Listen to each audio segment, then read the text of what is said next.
again, everybody. Happy Thanksgiving. It's episode 222 of Patriots Beat on the CLNS Media Network. And that's www.clnsmedia.com.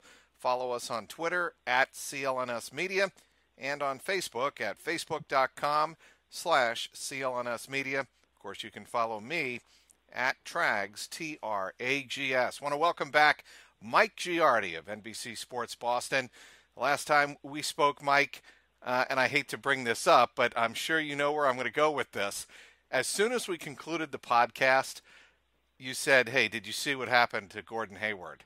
And as a matter of fact, I was watching, the Celtics season opener in Cleveland, and, we were both shocked, and we were kind of doing the podcast as we were watching that story unfold, and it was just shocking. And I know this is a football podcast, but are you shocked at the way the Celtics have essentially just lost one game after that and have been on the run they're on? I mean, it's remarkable, Mike. I mean, I think we immediately after the injury to Hayward, and I know they were feisty in that game and brought it down to the end before losing, thinking, man, here goes the chance to be Eastern Conference finalists again and maybe get a shot at Golden State, most likely in the NBA Finals. And, with the collection of players you had and some of the young players, hey, they can make it interesting at least.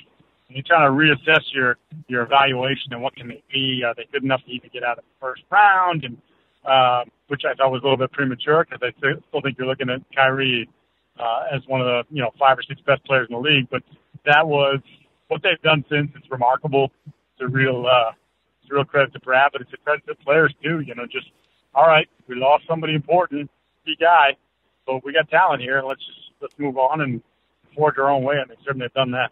Obviously, it's a different dynamic than the NFL because you only need 5 players at a time.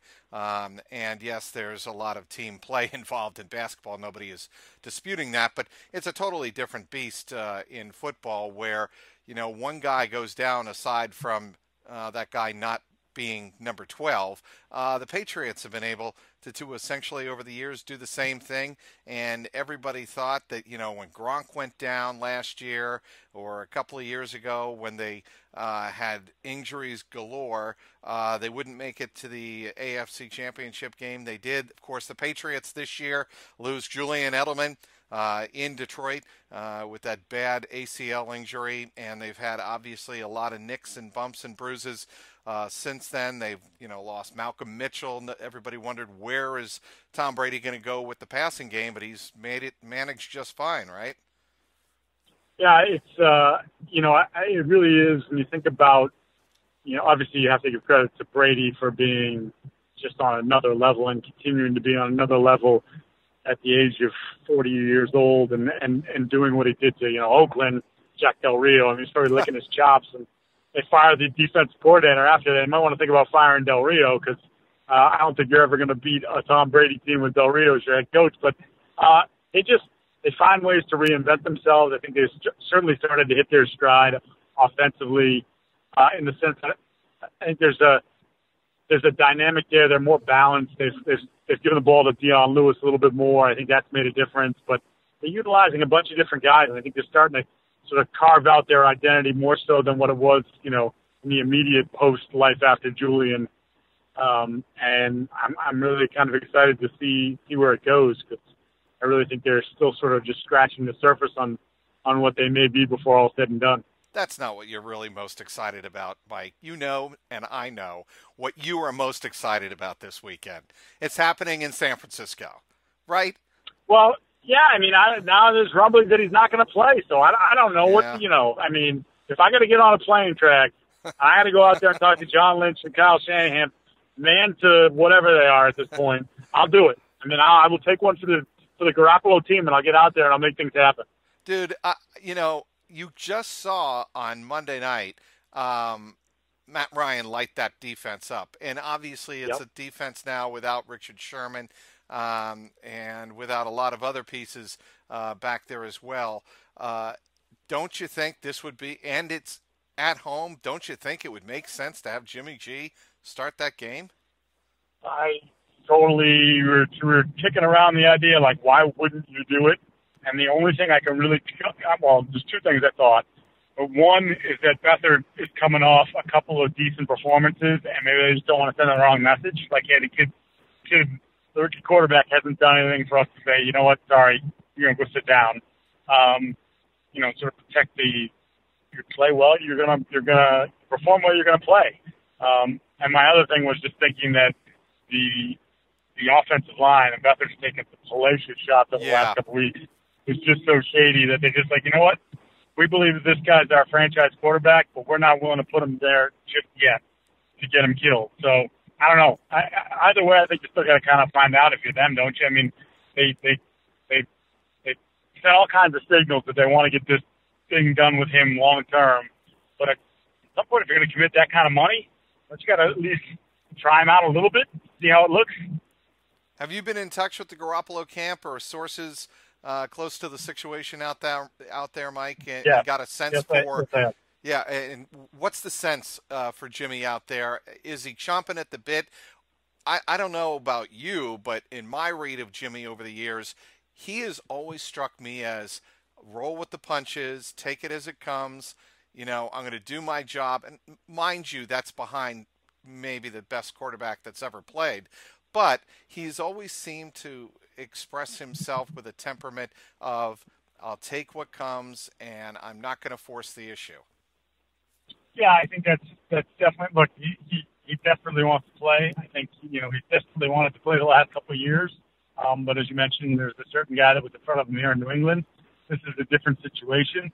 But one of the things and one of the senses I got from talking to people around him was that, look, all right, if this is the route they're going to go, and if they're going to continue to be patient, then this just gives Jimmy more time to, dive into the playbook, get more familiar with the system, and watch more tape, and do all the things that he can do to make himself as ready as possible when they finally do go in his direction. So it's certainly not wasted time for him, but at the end of the day, like anybody else who strives to be great, you want to actually go out there and do it. You want to go do it with your new teammates. So he's anxious, but he's making the most of the time that the time that they're giving him right now to get as much up to speed as he possibly can, considering he joined the team halfway through the year.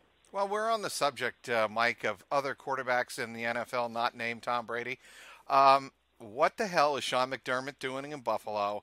And did you read the quote? Because I tweeted this out this morning when I read that quote from Mike Rodak of ESPN out in Buffalo, that at some point when you have a rookie quarterback, you have to get an idea of what you have down the road in the future. Well, you have Tyrod Taylor, who is playing reasonably well.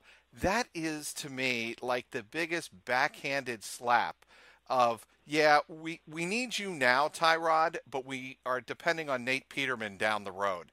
Do you not read that the same way? Yeah, no, I'm with you. I mean, I think they've been looking for a lot of different reasons over the last couple of years to move on from Taylor. I think Taylor is perfectly fine. He's probably somewhere in the middle of the pack when you're talking about NFL quarterbacks.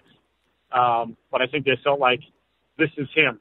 Like what you see now, he's not getting any better. Right. This is the player that he is.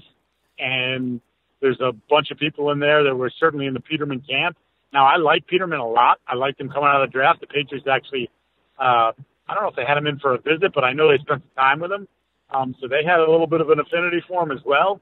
But to me, the idea that you're 5-4, and granted, they come off a couple games where they're rugged offensively, and the moles in Buffalo were saying, well, he doesn't push the ball down the field at all. And, well, I think part of that is you kind of look at some of the people that are around him. They got rid of their best deep threat in Sammy Watkins, so you're missing your best guy from a year ago, the guy who made big plays for you when he was healthy. And then I just think at 5-4, with the AFC is, there's a lot of spots that are still up for grabs. To make that move or whatever, 5-3, whatever they do, made no sense to me. It didn't make any sense. The timing of it, I think, was really, really poor. If you lost 4 or 5 in a row and it's getting away from you and say, you know what, that's it. We're going to Peterman. He's going to get the last 3 or 4 games. That makes sense. But with them being a plus 500 team at the time, I don't understand. The only reason you make a move like that and move away from Tyrod Taylor is if you think he's not working hard, showing up, and really studying the playbook and working with his teammates. If you get a sense that he's lost the offense in that regard, then you make the switch. I totally get it. But to panic, it just smells of the year 2000 of such a panic typical Bills move, trying desperately to do whatever they can to reach the Patriots level or even get within their shadow, that it just backfired last week in LA badly.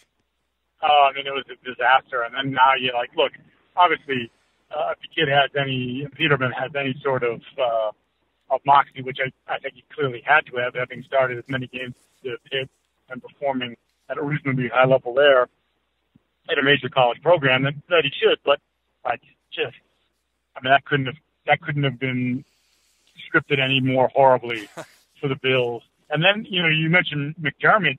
McDermott today, the Rodak thing that stuck out to me too was what do you say? Something we're in the hunt like 8 times. Well, if you're Thanksgiving right, and you're in the hunt, then you're in the hunt, and then if you're in the hunt, then you have a chance, and if you have a chance, then you're still in the hunt. It's like, dude, are you okay? You seem like it's unraveling on you a little bit. Are you going to be all right here? You seem like I don't know. It struck me as odd, very odd. You seem like a coach who's not trying to convince his team they're on the hunt. You seem like a coach trying to convince yourself to convince your team that they're in the hunt. That's what that smelled of to me. And that's perfect. Yeah, that is perfect. That's a problem. Yeah, it's a huge problem. We're speaking with Mike Giardi, a Patriots reporter covering the New England team like nobody else for NBC Sports Boston. Listen up, Hoops fans. Basketball season is back, and now that your favorite hardwood heroes have returned to action, it's time for you to put your fantasy knowledge to test to win huge cash prizes. Do so every night playing one-day fantasy basketball at DraftKings.com. At DraftKings, there are so many ways to play. Choose from public contests with huge cash prizes or private contests where you can compete against your friends. They've even got beginner and casual contests where you'll play against people of similar skill level. The best part, you get to draft a new team each day, and drafting a team is arguably the best part of fantasy. The only thing better, of course, winning cash doing it. Just ask Dan from St. Louis or Jeremy from Austin. They both turned a $3 entry into $1,000. Huge cash prizes and bragging rights await only at DraftKings. Use code CLNS at DraftKings.com to play free for your first deposit for your share of $10,000 in total prizes tonight. Do not wait. Use code CLNS at DraftKings.com now to choose your lineup, and you can seriously cash in tonight. That's code CLNS only at DraftKings.com. The game inside the game. Minimum $5 deposit required. Eligibility restrictions apply. See DraftKings.com for details. Again, speaking with Mike Giardi, NBC Sports Boston, doing a marvelous job along with Tom E. Curran, and Phil Perry covering the Patriots for NBC Sports Boston. Okay, we've been down this path a few times before, Mike. The Tom Brady managing injury scenario in the second half of the season. The injury report came out Wednesday. He was not at practice. He was one of 6 Patriots not practicing the day before Thanksgiving. They list him with an Achilles injury. Your level of concern? I would say based on Tom and his ability to play through a lot of different things over the years, it's fairly low.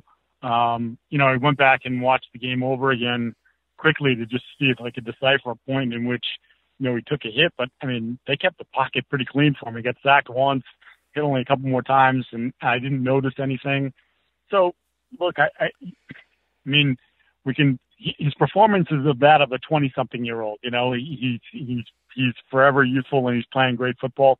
But no matter what you do to the body is still 40. So maybe that's just part of it. And look, as you well know, Mike, having covered that team for a long time, covering the sport, it's virtually impossible to make it through a season without getting nicked up to one level or another. So maybe this is just one of those lower level things. I have no doubt in my mind that he'll be out there on Sunday, and we'll have to see if it affects his mobility at all, because he's been terrific moving around the pocket this year once again. He's sort of turned back the clock, especially in that regard over the last few seasons. I mean, I got to tell you, Mike, in watching that game on Sunday and rewatching it, actually, he was 30 of 37. He had 339 yards passing. He had 3 touchdown passes. He had 131.9 quarterback rating. I tweeted out on Wednesday morning, they may be just getting tired of simply handing him the AFC Offensive Player of the Week honor. Obviously, Antonio Brown had a fabulous game against Tennessee in that Thursday night game, 10 catches, 140 yards, 3 TDs. But Brady's performance against the Raiders, under difficult conditions, considering he started the game in high tempo at altitude to try and catch the Raiders off guard, which he did. He winded them. And play at that level, that was as surgical a game I think he has had all year. And yes, I'm including the Saints game, and yes, I'm including the Texans game. Oh yeah, I think it was his best performance without question. And I mentioned the Del Rio thing. It reminded me a lot of that playoff game, and I keep screwing up the year, but it's the 26 for 28 for 269, I think it was, and 3 touchdowns. Where a lot of times it looks easy for him, because as we know, he has all the answers to the test, as he told us. But it does. It's like some of those throws are so simple, and you say, yeah, the defense, and yes, there's blame on their side for not adjusting or not differing things up to try and at least slow down Brady even in the remotest possible way. But he's able to decipher it so quickly that he takes the easy throws, but he finds the easy throws, and that's the thing. It was surgical. It was just, he destroyed them. I'm not surprised. Like I said, I'm not surprised they fired the DC, and they probably should have thought about firing the head coach, because I just think that they were completely outclassed. And if it's the team we talked about maybe even last year before the car injury, like they seem like they're on a collision course, and now you see them up close and personal, and you say they're not even in the same county, country, whatever. They're just, that was an embarrassment. They absolutely were just outclassed, outcoached, outperformed. Just, it was gross on their part. You were there, right, Mike? Obviously. No, we did not. This is the first game I have missed in a bazillion and 1 years. Is that right? Yeah, so I was out in Colorado Springs. I was there the whole week, and I guess, there's a policy for NBC Sports I'm not quite clear on, but we might have needed a security team, which would have cost about $1 bazillion. So, yeah. Really? Yeah, so I flew home on Saturday and covered the game in front of the computer on Sunday on the TV, and rode up afterwards. And, it was a little odd. I got to tell you, I can't recall the last time I did not see a Patriots regular season or playoff game in person, but, I guess having talked to some of my brethren that went to Mexico City, I didn't necessarily miss all that much. Yeah, and I got to tell you, obviously I'm not traveling as much this year. That is not a trip I would have looked forward to or planned for. I would have enjoyed going to Denver, and as you did do, spend a week out at the Air Force Academy. That looked spectacular. What was that like at even higher altitude than Denver? Well, a pretty phenomenal setup. I mean, the Air Force obviously laid out, the Air Force Academy laid out the red carpet for the Patriots. The facility, first of all, the campus there is gorgeous. It's huge, and there is far more green space than most campuses have. And obviously, there are running trails and all these workout areas for the student athletes, and just a pretty unique experience. I think a lot of the Patriot players were impressed by, not only the campus and the facilities, but just the overall commitment of these student athletes. Coach Calhoun came in and spoke to the Pats and told them about, hey, my guys don't just play football. They have the full class load. And, oh, by the way, survival training, leadership training, the survival training, I'm sure people have probably read by now, like his guys, it's all his athletes, and it happens to everybody there. They get dumped in the mountains for 2-3 weeks with a backpack and a gun, and they're told they have to survive, because this is what life could be like for you out in the field one day. And the fact that they can do that, and you ask the Patriot players, and Harmon and Gilmore. I mean, Gilmore was like dumbfounded. He's like, man, I don't know where I'd sleep. I don't know what I would kill. I don't know how I'd do it, And Howard's like, that's totally, Duran, that's totally not for me. James White, same thing, like, I don't think I can handle that. Even Gronk, like, oh, if I had to, I could do it. Okay, what animals would you kill? I don't know. I really like animals. It's just, it's a whole different. Prototypical Gronk answer. Oh my God. Yeah. I mean, it was, yeah, he was laughing. We were laughing. But yeah, just a very unique experience and, different in the sense, they did that a few years ago when they went from Green Bay to San Diego and spent the week out in San Diego, but I think had the similar capabilities. And I kind of felt like this team prior to Denver, you'd sort of get a sense in the locker room that they felt good about where they were, that things were coming together. And I think this only added to it, to be able to go to Denver, then to spend a week with each other, and then go into Mexico City and just absolutely embarrass the Raiders like that, I think is really affirmation that, once again, what we're doing is the right thing. How we're being coached is the right way. And if we just keep on this path and we keep trying to improve every day, as boring as that may sound, that at the end of this journey, we could very well be in Minneapolis playing for another Super Bowl. And that, of course, is that's what this is all about to begin with.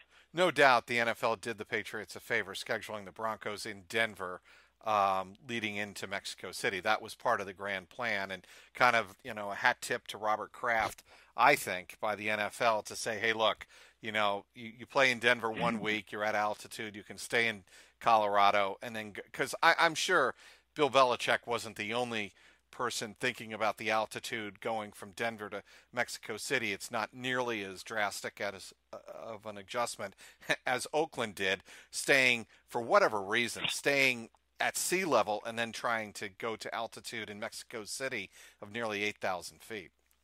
Yeah, because they're a Mickey Mouse organization, or at least they're being run like one. I mean, they were just there I don't know. I honestly. Last year, right? If you'd asked me, if you had asked me before the year, who's going to give the Patriots a run for their money, you're putting the Raiders in the conversation just based on the offensive talent that they have and a couple of the pieces they have on defense. Khalil Mack, obviously the reigning defensive player of the year in the NFL.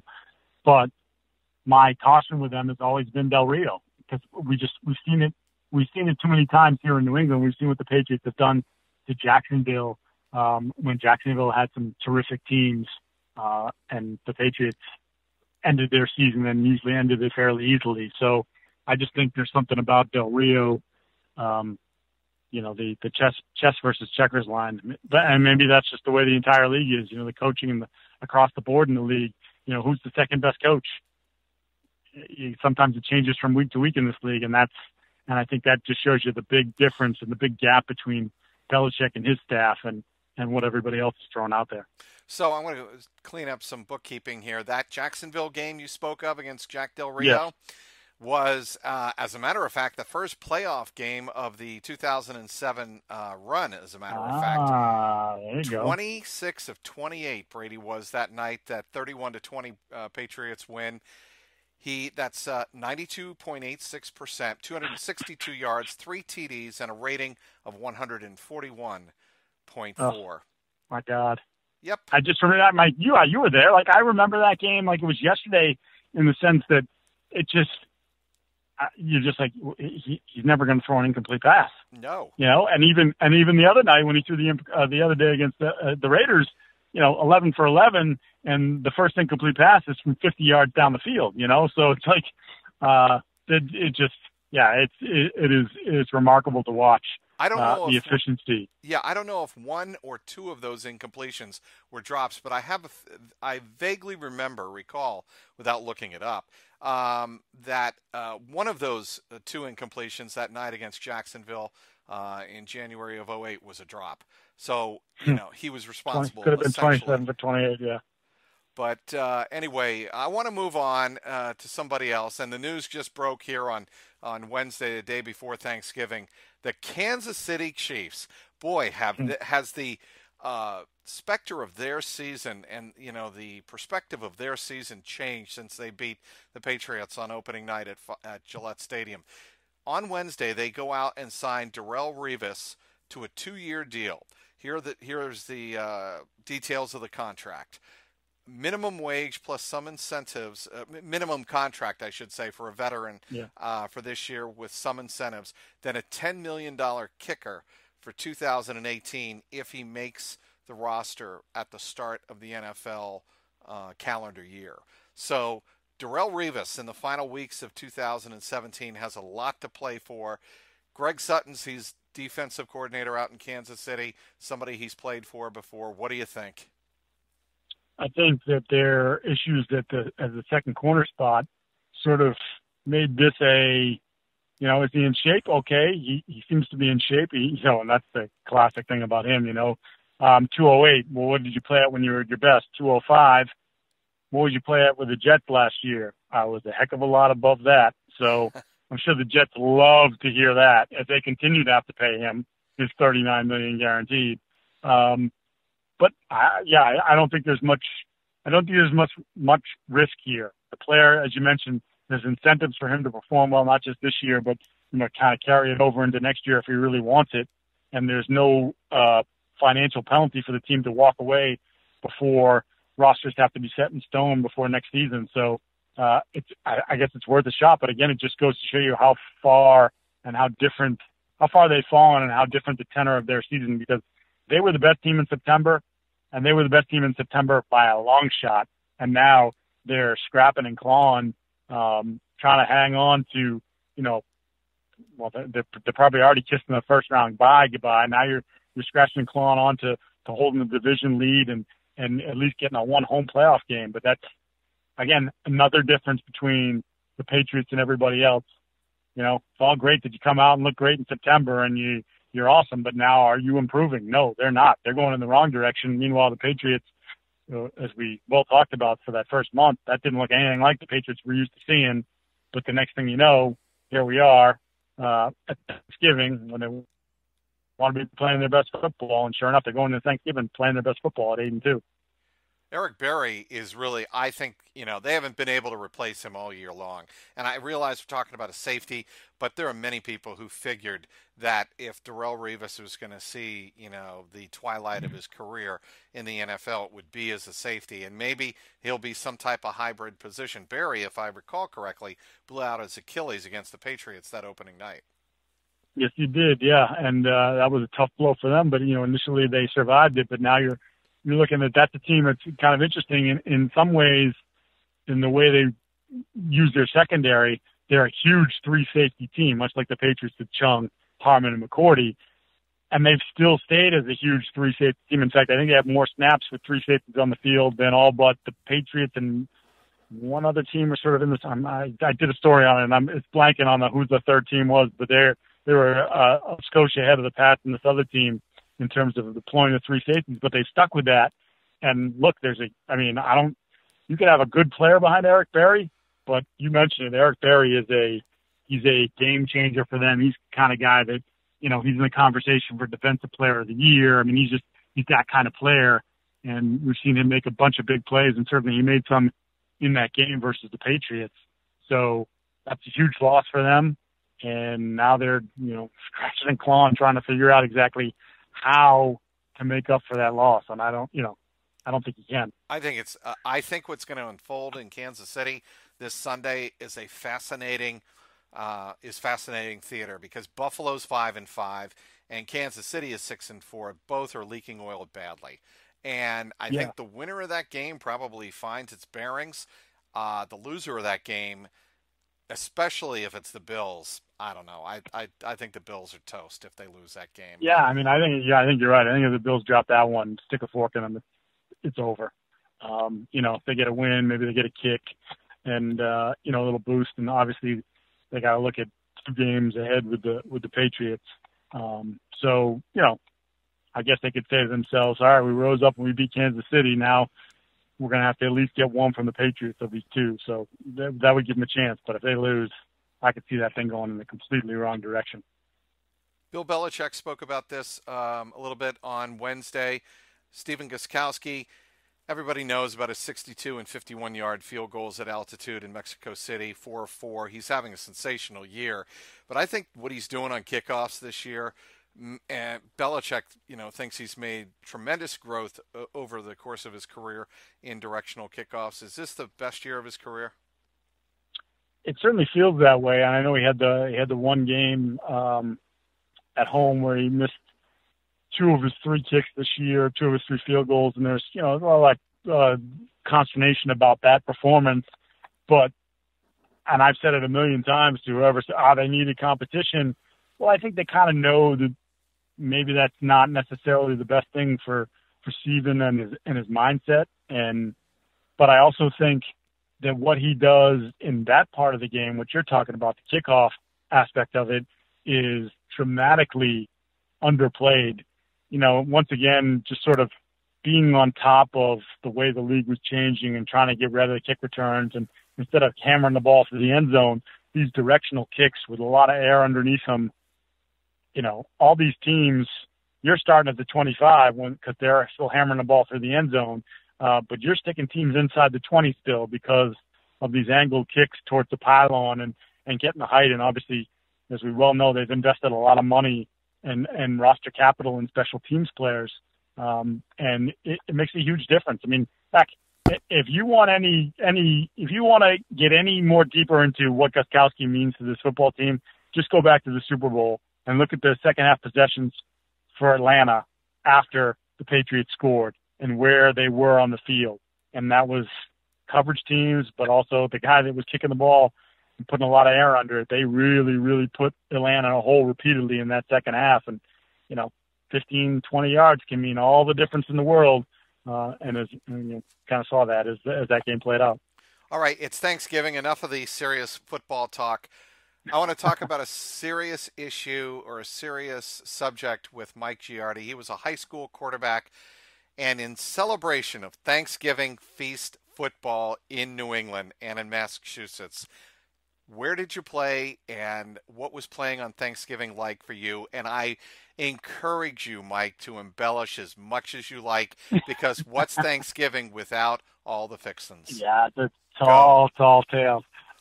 So I was a Norwood High School kid. We had moved from Falmouth after my freshman year. My father was my head football coach. He was my brother's coach at Falmouth. My first year, my sophomore year, we beat Dedham. The little pipsqueak safety who started on defense also was the holder for field goals and extra points, scooped up a bad snap and ran in for the 2-point conversion off the bad snap, little fire call. That was the high moment for me on Thanksgiving. My junior year, Dedham turned into a Super Bowl team, which is something they hadn't been, I don't think, ever. And they matched us pretty good. And I remember being run over a couple times in that game. I was not the biggest fella. I remember that. I remember being very upset. Yeah. I remember being very upset and not really wanting to have any turkey, but eventually, I came around. In my senior year, they were also a Super Bowl team, Dedham was. We played them terrifically close in the first half. Yours truly had about a 55-yard catch and run. I was dragged down behind from a guy named Derek Sawyer, who was one of the fastest kids in the state. Some of my teammates will never let me forget that because I think it was the very next play or two plays later, our quarterback decided to blow off the proper reads, which was get the ball to Giardi in the flat, and he decided to throw it to the flag. That ball was picked off. It was run back 80 yards, and let's just say after that, the game got rather lopsided quite quickly. I will say there was a highlight to that, because like a lot of kids and a lot of even now, people that are removed from it, you turn into Mike Lynch or whatever your local news station of choice is, but Lynch was always my guy, and watch Lynchy. And Mike Dowling was at the game. They covered that game, got him trying to get to the Super Bowl, and I was all over the highlights because I was making touchdown-saving tackles left and right in that game. So I think it was like a minute-long clip of 5 or 6 plays, and I think I was in every single one of them, usually catching somebody from behind and preventing them from getting the long touchdown. And just so everybody knows, I was the safety. Those weren't my guys. So they weren't my guys. That's your first demo reel in TV. Yes, so absolutely. To speak, right? At the age of 18, that's right. That's not too bad. The age of 18. I appreciate you sharing that with us, Mike. You know what else I'd like you to share? Shoot. How we can find you on social media. And your employer. Yes, so it is at Mike Giardi, Giardi. That's my Twitter. Facebook is facebook.com/Mike Giardi. And we are NBC Sports Boston. We've made that name conversion and affiliate conversion, what do you say now, about a month and a half? It's Sounds starting right. to roll off the tongue now, NBC Sports Boston. And you can catch us, let's see, we got Monday Night Patriots starring yours truly and Dan Copen at 6 o'clock every Monday. My boy Kern on Quick Slants Tuesday at 6. So we have a different football show at 6 every night. And then Early Edition and Boston Sports Tonight wrap out the evening. So we have you covered, your sporting needs, and pretty much all day long. And you can follow NBC Sports Boston on Twitter at NBCS Boston. Please do tell your bosses that I threw that in after your spiel. Would you do that? I would absolutely do that, and that's at Trags, Trags. Yes, indeed it is. Stay with CLNS all day on game day, starting with the CLNS Media New England Patriots pregame show with Alex Barth a half hour before every game. Then you can catch the postgame show with Marvin Ezon and Mike Molyneux live after every single game on clnsmedia.com. Subscribe to both on iTunes and Stitcher and YouTube now. Also, get daily team updates on the Patriots Newsfeed podcast with Tyler Trudeau, which is also available on the CLNS Media New England Patriots postgame show feed, available again on iTunes, Stitcher, YouTube, and the CLNS Media mobile app. Thanks again for downloading today's Patriots Beat. Want to once again thank our guest, Mike Giardi, for taking time out of his Thanksgiving commute down to the Cape. He is, of course, from NBC Sports Boston. You can follow him on Twitter at Mike Giardi. You can also give us a follow at Patriots_Beat and at CLNS Media. Also give my own personal account a follow at Trags, Trags. Today's sponsor, DraftKings. For Patriots content manager Mike Alongi, CLNS media executive producer Larry H. Russell, the founder of the network Nick Gelso, thanks to everyone who tuned in. This is Mike Petralia, and this is the Patriots Beat podcast, powered by CLNS Media. What's going on, Pass Nation? This is Marvin Zahn of the CLNS Media Network, and I'm here to tell you right now to check out the CLNS Media New England Patriots postgame show hosted by myself and my co-host, Mr. Mike Nice. And live on CLNS Radio immediately after every single Pats game. Call in at 929-477-2386 toll-free to get your voice heard and contribute to the host breakdown and analysis of the latest Patriots contest. We also got the stars and sorries of the day, Twitter posts for the plays of the game, and everything else that is going on with the 5-time Super Bowl champion. Subscribe to CLNS Media New England Patriots postgame show on iTunes and Stitcher, and the best way, download the free CLNS Media Network mobile app for on-demand listening anytime, any place, anywhere.